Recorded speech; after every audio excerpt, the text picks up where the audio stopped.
Izmir کی قربت برداشت کرنا جویریہ کے لیے بہت مشکل ہو چکا تھا۔ وہ جتنا اس کے قریب آ رہا تھا، جویریہ کو اتنی ہی اپنے وجود سے گھن آ رہی تھی۔ اور پھر جیسے ہی ازمیر اپنے جذبوں میں آگے بڑھا، جویریہ نے اچانک سے ہی اسے زور سے دھکا دے دیا۔ جویریہ کی اس حرکت پر وہ حیران رہ گیا۔ ازمیر کو ہرگز بھی امید نہیں تھی کہ وہ اس طرح کا کوئی کام کرے گی۔ غصے سے اسے دیکھتا کسی بپھرے شیر کی طرح وہ آگے بڑھا۔ تمہاری ہمت کیسے ہوئی مجھے دھکا دینے کی؟ جانتی نہیں ہو تمہارا باپ کہاں ہے؟ وہ میرے قبضے میں ہے۔ اپنے سینے پر انگلی رکھ کر ازمیر نے آگ اگلتی آنکھوں سے اس کی طرف دیکھا تھا۔ ہاں، میں جانتی ہوں، تم وہی ہو جس نے 20 لڑکیوں کی زندگی تباہ کی ہے۔ میرے معصوم باپ کو صرف اس لیے اغوا کیا ہے کیونکہ میں تمہارا سچ دنیا کے سامنے لانے والی تھی۔ تمہیں کیا لگتا ہے میں تم سے اور تمہاری گھٹیا حرکتوں سے واقف نہیں ہوں؟ تم نے کیسے سوچ لیا کہ میں ایک گندی نالی کے کیڑے کے ساتھ اپنی زندگی گزاروں گی؟ جسے تم شادی کہہ رہے ہو وہ شادی نہیں، دھوکہ ہے۔ اتنی ہمت تھی تو مجھ پہ وار کرتے، میرے مظلوم باپ کے ساتھ یہ ظلم نہ کرتے، یوں اغوا کر کے مجھے بلیک میل نہ کرتے۔ جویریہ اس کی آنکھوں میں آنکھیں ڈال کر کہتی چلی گئی، بنا یہ سوچے کہ اس سب کا انجام کیا ہوگا۔ دنیا کی نظروں میں تم مجھے گھٹیا ثابت کر سکتے ہو ازمیر، لیکن تمہارا دل اس بات سے واقف ہے کہ گھٹیا میں نہیں بلکہ تم ہو۔ تم نے معصوم لڑکیوں کو اجاڑا ہے، جن کے حق کے لیے آواز اٹھانے کی میں نے کوشش کی تھی۔ یہی میرا گناہ، یہی میرا جرم ہے۔ تم اس کی جو چاہے مجھے سزا دو، لیکن اب میں اپنے آپ کو تمہارے حوالے نہیں کر سکتی۔ تمہارے جیسے انسان کے ساتھ میں کوئی تعلق نہیں بنا سکتی۔ نفرت سے کہتے ہوئے جویریہ 2 قدم پیچھے ہٹی اور ازمیر کے اندر کی آگ کو اور بھی سلگا گئی۔ ازمیر جو اسے ہاری ہوئی کمزور عورت سمجھ رہا تھا، اس کی یہ غلط فہمی لمحوں میں دور ہوئی تھی۔ تیزی سے آگے بڑھ کر ازمیر نے اسے بالوں سے دبوچا تھا۔ جویریہ کا جوڑا ازمیر کے ہاتھوں میں تھا۔ میں گھٹیا؟ میں نے ریپ کیا؟ کب تک مشہور ہونے کے لیے، پبلسٹی کے لیے ایسے اسٹنٹ کرتی رہو گی؟ اپنا نام بنانا تھا تو اپنے بل بوتے پہ بناتی، میرا نام استعمال کرنے کی کیا ضرورت تھی؟ ویسے تو تم جیسی 2 کوڑی کی لڑکی میرے بارے میں کچھ بھی کہے فرق نہیں پڑتا، لیکن اگر آج میں نے تمہیں سبق نہ سکھایا تو کل کو تم جیسی 10 اور آئیں گی جو آسمان پہ تھوکیں گی اور اپنا ہی منہ گندا کریں گی۔ اس لیے میں نے سوچا کہ کیوں نہ یہیں اس قصے کو پاک کر دوں۔ ازمیر نے ایک زوردار جھٹکا جویریہ کے وجود کو دیا تھا اور وہ بستر پر بے ترتیب گری تھی۔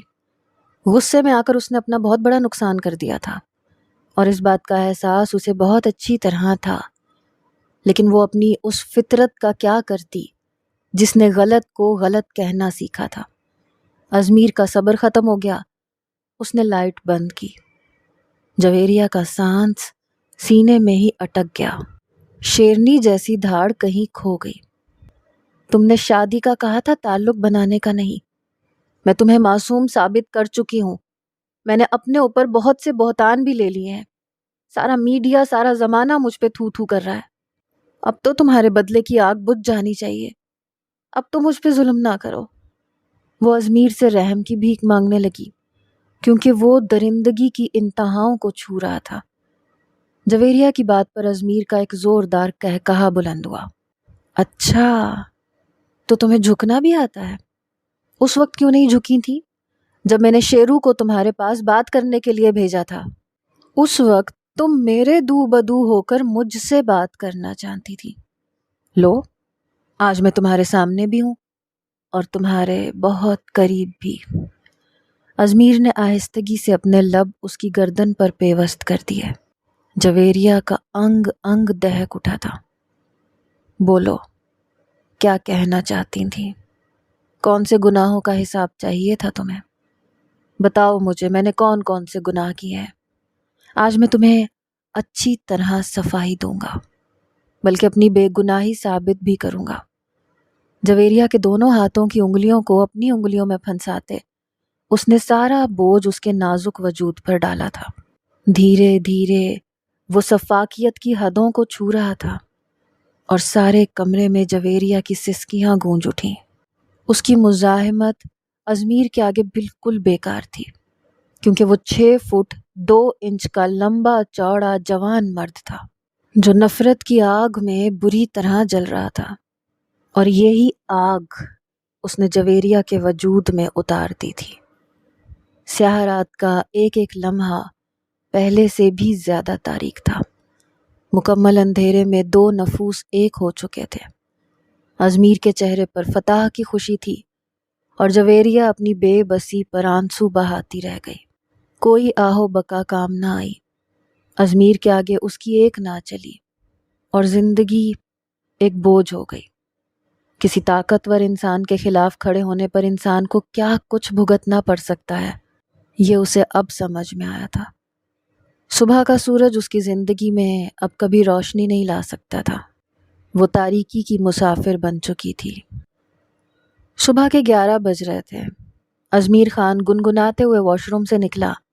جیت کی خوشی اس کے چہرے پہ واضح نظر آ رہی تھی۔ ایک نظر بستر پہ پڑی جویریہ پر ڈالنے کے بعد وہ آئینے کے سامنے کھڑا ہوا اور بھی زور سے گنگنانے لگا، ساتھ ساتھ ترچھی نظروں سے جویریہ کو بھی دیکھ رہا تھا، جو اس سے نظریں چراتی ابھی بھی بے بسی سے آنسو بہا رہی تھی۔ آنکھوں میں آنسوؤں کا ایک ایسا طوفان تھا کہ تھمنے کا نام ہی نہیں لے رہا تھا۔ رات بھر جاگنے کی وجہ سے آنکھیں شدت سے سرخ ہو رہی تھیں۔ کچھ دیر آئینے میں سے ہی اسے دیکھنے کے بعد ازمیر مسکراتے ہوئے کہنے لگا، کیا بات ہے مسز، ایسی بھی کتنی تھکن ہو گئی جو بستر چھوڑنے کا ارادہ ہی نہیں ہے؟ ابھی تو بہت سی راتیں آنی ہیں، آپ تو پہلی ہی رات میں بستر پکڑ کے لیٹ گئی ہیں۔ چلے اٹھ کر تیار ہوں، ہمارے باہر نکلنے کی دیر ہے، میڈیا والے تصویریں لینے کو بےتاب ہو جائیں گے۔ شادی کی پہلی صبح ہے، آپ کی گیلی بکھری زلفوں میں آنے والی خوبصورت تصاویر ہر میڈیا چینل کی زینت بننی چاہیے، تاکہ دنیا کو بھی تو پتہ چلے کہ جویریہ اسد نے شادی کر لی ہے، اور وہ بھی ازمیر خان سے۔ آخری جملے پر ازمیر کا لہجہ خود بخود طنزیہ ہو گیا تھا۔ وہ اسے جتانا نہیں بھولا تھا کہ وہ کون تھا۔ جویریہ شرمندگی کی اتھاہ گہرائیوں میں ڈوب رہی تھی۔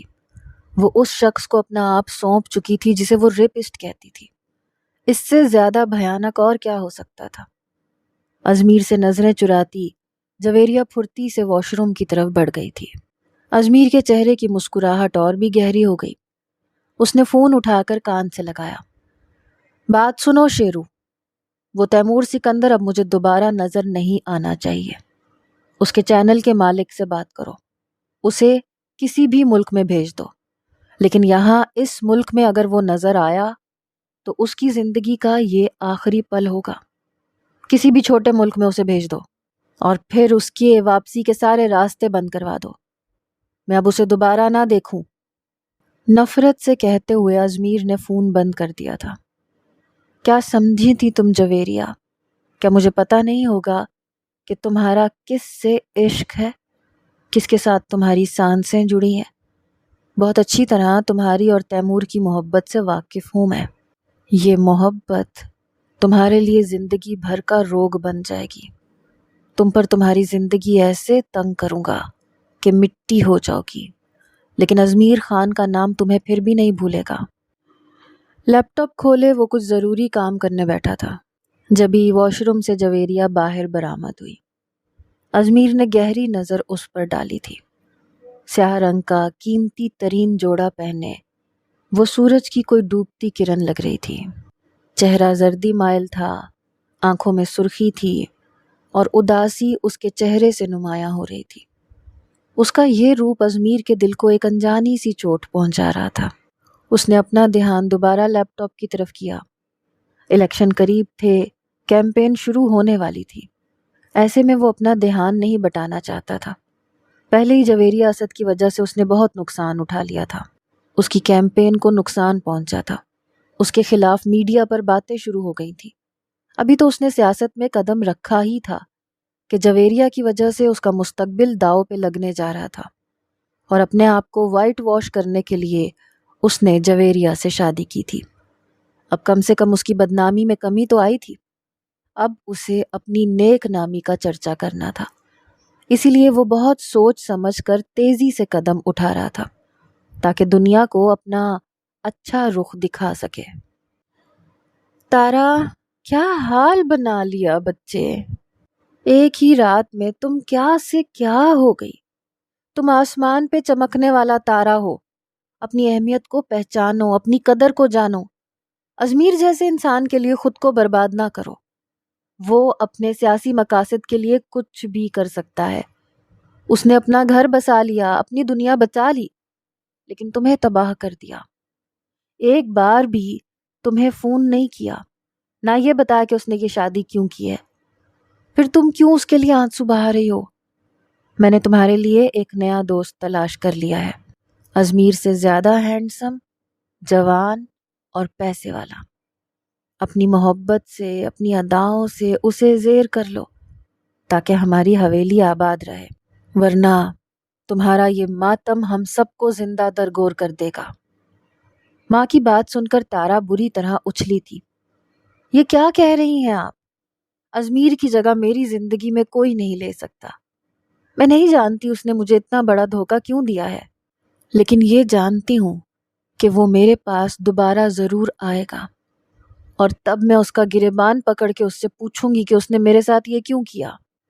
یہ تو اس وقت کی بات ہے نا بیٹا جب وہ تمہارے پاس آئے گا، لیکن جب تک وہ نہیں آتا کیا ہماری حویلی میں فاقے رہیں گے؟ ازمیر خان کے جانے کے بعد کسی نہ کسی کو تو یہاں آنا ہی ہے، اسی لیے شام تک اپنا حلیہ بہتر کرو اور تیار ہو جاؤ، ہم تمہیں ڈنر پر بھیج رہے ہیں۔ آگے کے بارے میں سوچو، ماضی پر رونا طوائفوں کا کام نہیں ہوتا۔ چلو شاباش، تیار ہو جاؤ۔ تارا کے گالوں کو تھپ تھپاتے دردانہ بیگم کمرے سے باہر نکلی۔ ایک دھیمی سی مسکراہٹ ان کے چہرے پر بکھر گئی تھی۔ تارا کی زندگی سے انہیں ازمیر کو نکال کے پھینکنا تھا۔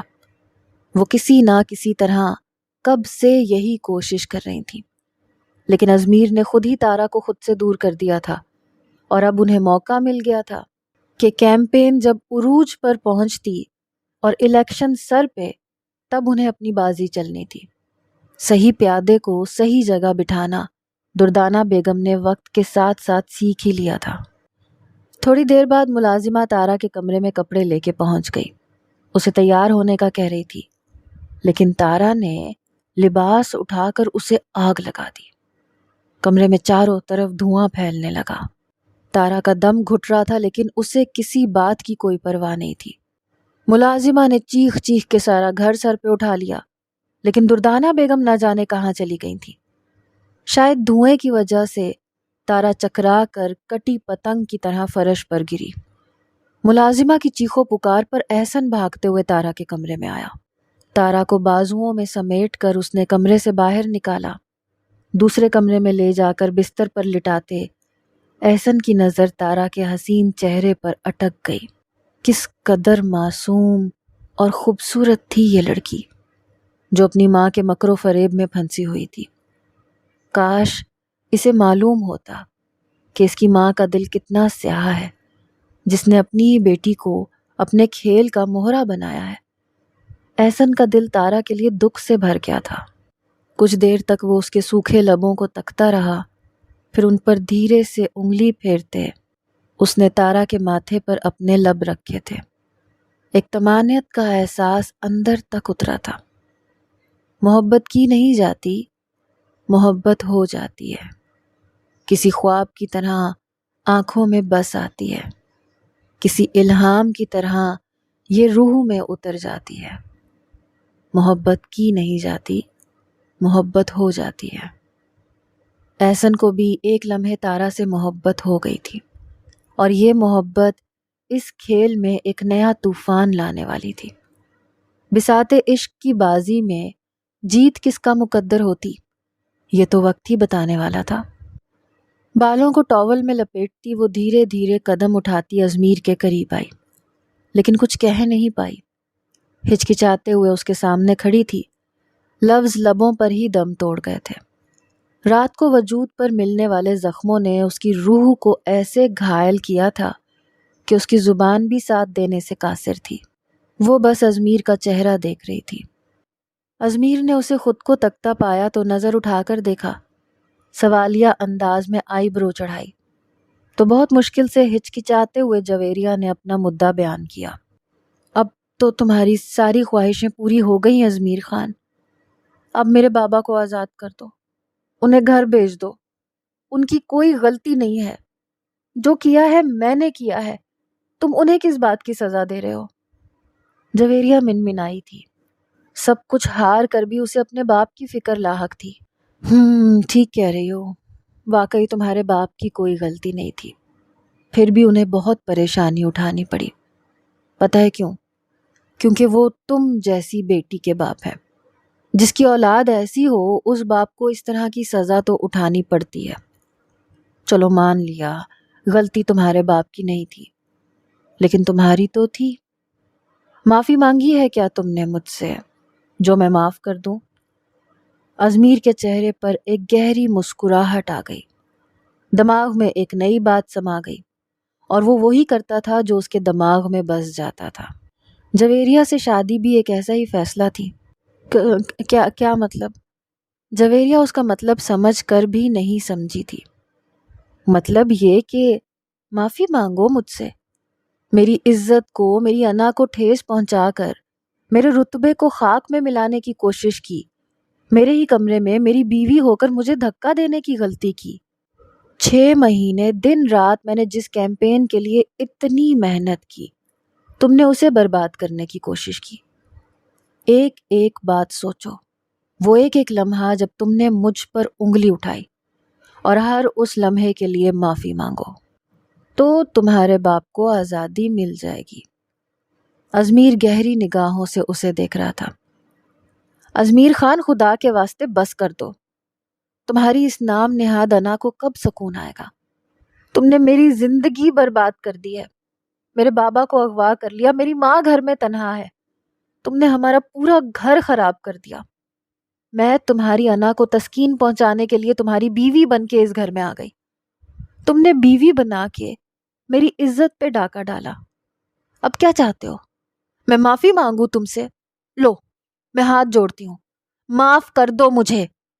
جویریہ پھوٹ پھوٹ کے رونے لگی۔ صبر ختم ہو گیا تھا، بہت سے خسارے اس کے حصے میں آئے تھے۔ ابھی تو وہ یہ بھی کہنا چاہتی تھی کہ تمہاری وجہ سے تیمور میری زندگی سے نکل گیا، میری محبت مٹی ہو گئی، لیکن اس نے خود پر قابو کر لیا تھا۔ ازمیر کے سامنے تیمور کا نام لے کر وہ تیمور کی زندگی کو خطرے میں نہیں ڈالنا چاہتی تھی۔ اسے ڈر تھا کہ کہیں ازمیر تیمور کو کوئی نقصان نہ پہنچا دے۔ وہ اس بات سے بے خبر تھی کہ ازمیر خان اب اس کی ایک ایک سانس سے واقف ہو چکا تھا۔ ازمیر نے اسے ایسی دلدل میں دھنسایا تھا کہ وہ چاہ کر بھی باہر نہیں نکل پا رہی تھی۔ اپنے باپ کے لیے وہ یہ نکاح تو کر بیٹھی تھی، پھر معافی کیا چیز تھی؟ اس نے سوچا تھا نکاح کے بعد اس کا باپ آزاد ہو جائے گا تو وہ خود کو ازمیر خان سے بچا لے گی، لیکن اسے معلوم نہیں تھا کہ اس کا واسطہ ایک سیاست دان سے پڑا ہے۔ اتنی آسانی سے وہ ازمیر کے بچھائے جال سے باہر نہیں نکل سکتی۔ وہ جو نئی حکومت بنانے جا رہا تھا، وہ ایک کمزور سی لڑکی سے کیسے ہار سکتا ہے؟ جویریہ کے جڑے ہاتھ اور آنکھوں سے بہتے آنسو دیکھ کر ازمیر کے دل کو جیسے قرار آیا۔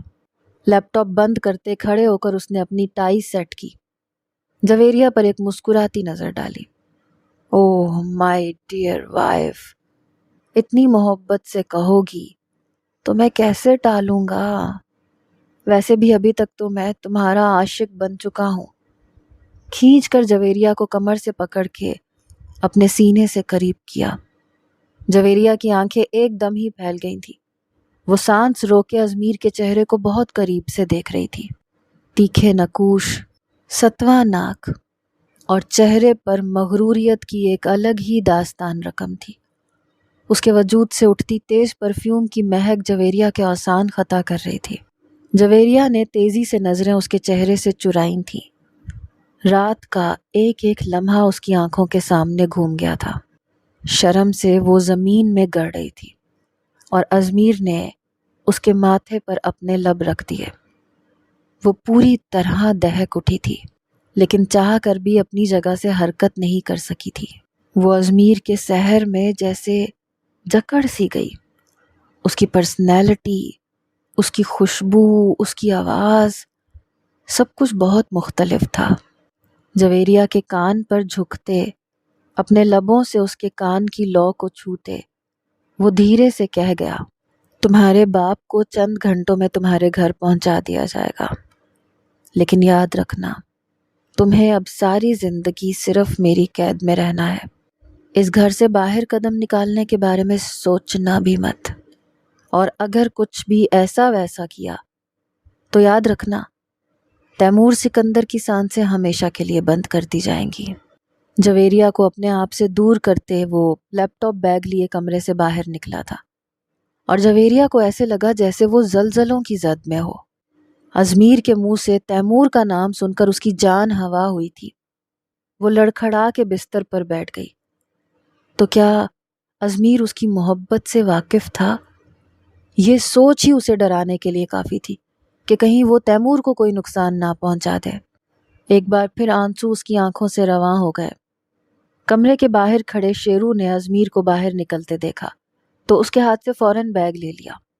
اس کے پیچھے چلتا اسے سارے دن کا شیڈیول بتانے لگا، لیکن ازمیر کا دھیان کہیں اور ہی تھا۔ شیرو کی ہر بات کے آخر میں اس نے صرف ایک ہی بات کہی تھی کہ میں آج کسی میٹنگ میں نہیں جا رہا، تم سب کچھ خود ہینڈل کر لو، میں تارا کے پاس جا رہا ہوں۔ سب کچھ شیرو کے حوالے کرتے اس نے اپنی گاڑی کی چابیاں شیرو کو دی تھیں اور خود اس کی گاڑی کی چابی لے لی تھی۔ اس وقت میڈیا اس کے پیچھے تھا، اسی لیے وہ خاموشی سے تارا کے پاس جانا چاہتا تھا۔ ویسے بھی وہ ہمیشہ ایسے ہی کرتا تھا، اپنا سب کچھ شیرو کے حوالے کر کے خود شیرو کی گاڑی لے کر گھومتا پھرتا تھا تاکہ سکون اور آزادی سے سانس لے سکے۔ شیرو اس کے سارے معاملات سنبھال لیا کرتا تھا، ابھی بھی اس نے ایسے ہی کیا تھا۔ اسے تارا کی فکر ستا رہی تھی۔ یہ یقین تھا کہ وہ نازک سی لڑکی یقیناً رو رو کر بے حال ہو گئی ہوگی۔ اچھی طرح سے اسے تارا کو ہینڈل کرنا تھا، کیونکہ تارا کے بغیر اس کا گزارا نہیں تھا۔ راتیں تو تارا کے ساتھ ہی خوبصورت لگا کرتی تھیں۔ جویریہ کے ساتھ گزری رات تو اس کے خود کے لیے بہت مشکل تھی، کیونکہ جویریہ نے اسے ایک مردہ وجود دیا تھا، اور مردہ وجود سے محبت نہیں کی جا سکتی۔ ازمیر تارا کی حویلی کے لیے نکل گیا۔ شیرو نے مسکراتی نظر سے اسے جاتے ہوئے دیکھا اور ایک نظر اس کھڑکی پر ڈالی جو ازمیر کے کمرے کی تھی۔ گنگناتے ہوئے ازمیر کی گاڑی کی چابیوں کو انگلی میں گھماتے وہ کسی شہنشاہ کی طرح اس کی گاڑی میں بیٹھا تھا۔ ازمیر صاحب، آپ ایک اکیلی تارا کو سنبھالیے، میرے پاس سنبھالنے کے لیے بہت کچھ ہے۔ زور سے ہنستے ہوئے شیشے میں دیکھ کر وہ اپنے بال سیٹ کر رہا تھا۔ تیمور، تمہیں آج ہی کینیا کے لیے نکلنا ہے، وہاں کچھ کیسز ہیں جن کو کور کرنا ہے، اور ہم چاہتے ہیں کہ تم ہی وہاں جاؤ۔ تیمور کے دفتر پہنچتے ہی اس کے باس نے سیدھا یہ خبر سنائی تھی، جسے سن کر وہ شاکڈ رہ گیا۔ اچانک سے کینیا میں ہمارا کیا کام آ گیا؟ وہاں تو کوئی ایسی خاص نیوز نہیں جسے کوریج کے لیے مجھے بھیجا جائے۔ میں سینئر ہوں، آپ کسی جونیئر کو بھجوا دیں۔ میرا ارادہ غزہ جانے کا ہے۔ تیمور نے انکار کرنا چاہا، لیکن اس کے انکار پر اس کے باس نے اسے گھور کے دیکھا تھا۔ اس دفتر میں کیا ہوگا کیا نہیں، یہ ڈیسائیڈ کرنا میرا کام ہے تیمور۔ تمہارا ویزا اور پاسپورٹ آ رہا ہے، یا تو تمہیں وہ کرنا ہوگا جو میں کہہ رہا ہوں، یا پھر ریزائن کر دو تاکہ اپنی مرضی کر سکو۔ اپنے باس کی یہ بات سن کر تیمور کی آنکھیں حیرت سے بھر گئی تھیں۔ وہ کافی سالوں سے اس آرگنائزیشن، اس ادارے کے لیے کام کر رہا تھا، لیکن آج تک کبھی اس نے کسی سے اس طرح سے بات نہیں کی تھی۔ لیکن آج تو لگتا تھا جیسے سب کچھ بالکل ہی بدل گیا۔ وہ ابھی پرانے صدمے سے باہر نہیں نکلا کہ اچانک سے وطن چھوڑ کر جانے کی خبر دے دی گئی۔ وہ خاموشی سے اپنے کمرے میں لوٹ گیا۔ جویریہ کے بغیر ویسے بھی یہاں اس کا دل نہیں لگنا تھا، اس لیے اس نے اپنے باس کی بات مان لی۔ وہ اپنا سامان سمیٹ رہا تھا جب اسے ایک ایسی خبر ملی جسے سن کر وہ شاکڈ رہ گیا۔ اس کا ایک کولیگ کمرے میں آیا جس نے اسے بتایا کہ اسے کینیا کیوں بھیجا جا رہا ہے، اور یہ جان کر وہ حیران رہ گیا تھا کہ اسے یہاں سے بھیجنے کے لیے اجمیر خان پورا زور لگا چکا ہے، لیکن کیوں؟ جویریہ تو پہلے ہی اس کی ہو چکی ہے، پھر اجمیر کو اس کو یہاں سے بھیج کر کیا مل جاتا؟ کیا اجمیر خان اس سے نفرت کرتا ہے؟ تیمور عجیب سی سوچوں سے لڑتا سامان سمیٹ کر گھر کے لیے نکل گیا۔ اسے اپنی ماں کو خبر دینی تھی اور کچھ گھر سے بھی سامان لینا تھا، لیکن اسے یہاں سے بھجوانے والا اجمیر خان تھا، یہ بات اس کے ذہن میں کھٹک رہی تھی۔ جانے سے پہلے وہ سوال کا جواب چاہتا تھا، کیا وہ ایسا جویریہ کی وجہ سے کر رہا تھا یا پھر بات کچھ اور ہی تھی؟ تیمور کوئی نادان بچہ نہیں تھا جسے اجمیر خان اور اس کی یادوں کا علم نہ ہوتا، اس لیے وہ سوچ رہا تھا کہ آگے کی بازی کیسے طے کرنی ہے۔ سوچ سمجھ کر اپنی چال چلنی تھی تاکہ سچ سامنے آ جاتا۔ وہ بہت دنوں سے سوچ رہا تھا کہ جویریہ اچانک سے کیسے بدل گئی، لیکن جویریہ نے اسے آگے بڑھنے ہی نہیں دیا۔ وہ جب بھی وجہ جاننا چاہتا تو جویریہ اسے اس کی غریبی اور اس کی کمتری کا احساس دلا کر خاموش کروا دیتی۔ اس لیے اسے بھی یہی لگنے لگا کہ وہ دولت کے لیے اسے چھوڑ کر گئی ہے۔ لیکن اب اجمیر خان کا اس کے پیچھے پڑنا، یہ ایک چونکا دینے والی بات تھی۔ وہ جانے سے پہلے اس سوال کا جواب چاہتا تھا کہ اسے یہاں سے بھیجنے کے پیچھے اصل وجہ کیا ہے۔ تارا کو ہوش آیا تو احسن اس کے بالکل قریب موجود تھا۔ اسے اپنے اتنے پاس دیکھ کر وہ ایک دم گھبرا اٹھی۔ احسن نے اسے کاندھوں سے پکڑ کر واپس بستر پر لٹایا۔ اس کے چہرے سے بال ہٹاتے ہوئے کہنے لگا، تارا، کیوں خود کو ہلکان کرتی ہیں آپ؟ اپنے ساتھ ایسا ظلم نہ کریں۔ آپ اپنے آپ کو اجمیر کے لیے برباد نہ کریں۔ اس کے دل میں تارا کو ایسی حالت میں دیکھ کر تکلیف ہو رہی تھی۔ احسن کی بات سن کر تارا رونے لگی۔ احسن دھیرے دھیرے اس کے آنسو پونچھ رہا تھا۔ دردانہ بیگم نہ جانے کہاں گئی ہوئی تھی، ابھی تک ان کا کچھ پتہ نہیں تھا، اسی لیے احسن نے تارا کو ایک لمحے کے لیے بھی اکیلا نہیں چھوڑا تھا۔ روتے روتے تارا نے اس کے کاندھے پر سر ٹکایا تھا۔ بے اختیار ہی احسن نے اسے اپنے بازوؤں میں سمیٹا تھا۔ اسی لمحے کمرے کا دروازہ کھول کر اجمیر خان اندر داخل ہوا۔ تارا کو احسن کے پاس دیکھ کر اس کا خون کھول اٹھا۔ وہ تیزی سے کمرے کے اندر داخل ہوا۔ اسے دیکھ کر تارا ایک دم احسن سے دور ہوئی۔ احسن کے چہرے کا رنگ بھی پیلا پڑ گیا۔ وہ جانتا تھا کہ اجمیر خان اسے بخشنے والا نہیں، اور اجمیر نے ایسا ہی کیا۔ زوردار تھپڑ احسن کے منہ پہ لگایا۔ تم تارا کے ساتھ کیا کر رہے تھے؟ موقع کا فائدہ اٹھا رہے ہو یا پھر اس کی کمزوری سے اپنا مقصد پورا کرنا چاہتے ہو؟ اجمیر شدید غصے میں تھا۔ تارا ایک دم سامنے آئی۔ اس نے احسن کو اپنے پیچھے کیا۔ تمہیں کیا فرق پڑتا ہے کسی بات سے اجمیر خان؟ تم شادی کر چکے ہو، سہاگرات منا کر یہاں آئے ہو نا؟ تو پھر بتاؤ کیسی گزری تمہاری رات؟ تو وائف زیادہ اچھی ہوتی ہے یا پھر بیوی؟ پہلے پیسے دے کر تمہیں یہاں آنا پڑتا تھا، اب مفت میں گھر میں عورت مل جائے گی۔ چلو اچھا سودا کیا تم نے، آخر سیاست دان ہو، گھاٹے کا سودا تھوڑی نہ کرو گے۔ تارا غصے سے جو منہ میں آیا کہتی چلی گئی۔ زبان سنبھال کے بات کرو تارا، میں یہاں صرف تمہارے لیے آیا ہوں، اپنی ساری میٹنگز چھوڑ کر، یہ بتانے کے لیے کہ یہ شادی میں نے صرف مجبوری میں کی ہے۔ انگلی اٹھاتے اجمیر نے تارا کو جتایا تھا۔ واہ واہ اجمیر بابو، آپ مردوں کی مجبوری کا کیا کہیں، مجبوری میں بھی آپ ہمیشہ عورت کا ہی سودا کرتے ہیں۔ تو پھر بتائیے کیا مجبوری تھی ایسی جو سیدھے آپ ایک عورت سے شادی کر بیٹھے؟ اجمیر نے گہرا سانس بھرا تھا۔ تارا سکون سے بیٹھو، آرام سے بات کرتے ہیں۔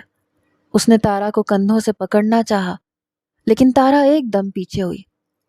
آپ سے کوئی بات نہیں کرنی، جتنی راتیں میں نے آپ کو دی ہیں اس کی قیمت آپ میری ماں کو دے چکے ہیں۔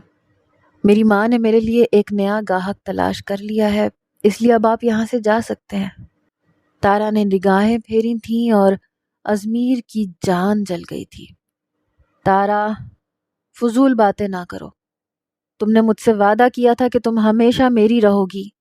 وعدہ تو آپ نے بھی کیا تھا ازمیر بابو، لیکن آپ کتنی کشتیوں کے مسافر ہیں یہ تو آپ کو خود بھی نہیں معلوم، لیکن اب کم از کم میں اس میں سے ایک نہیں بن سکتی۔ اب آپ یہاں سے جا سکتے ہیں۔ تارا نے اسے دھکا دے کر باہر نکال دیا۔ ازمیر کو تارا سے اس رویے کی امید نہیں تھی، پھر اسے احسن کے ساتھ دیکھ کر وہ مزید غصے میں بھر گیا تھا، اس لیے بنا کچھ کہے وہاں سے نکل گیا۔ تارا پھوٹ پھوٹ کے رونے لگی۔ احسن نے اسے اپنی باہوں کا سہارا دیا۔ سوال جواب تو بہت سے کرنے تھے، لیکن وہ پھر بھی ازمیر سے اس بے وفائی کی وجہ نہیں جان سکی تھی۔